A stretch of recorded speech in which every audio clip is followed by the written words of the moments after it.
นเมตตาปราณีขาดน้องพี่มานานแสนนาน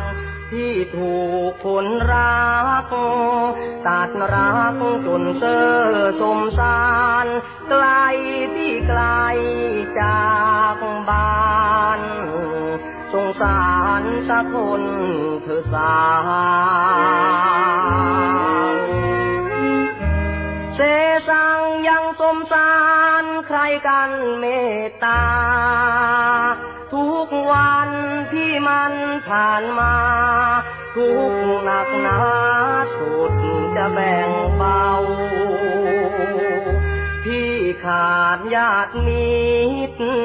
ขาดผู้ใกล้ชิดยามเหงาเป็นเรื่องจริงนะเจ้าอย่างเอาหวยงงคนงา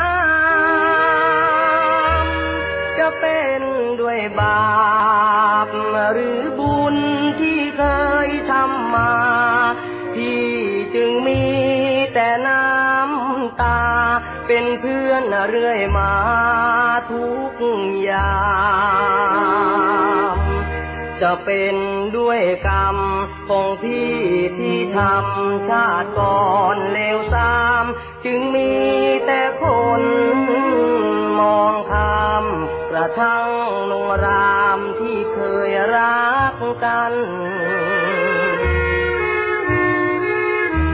สมสารเราสมสารมันเรื่อยไปจะจนหรือรวยก็ตายด้วยหัวใจของพี่แหลกราน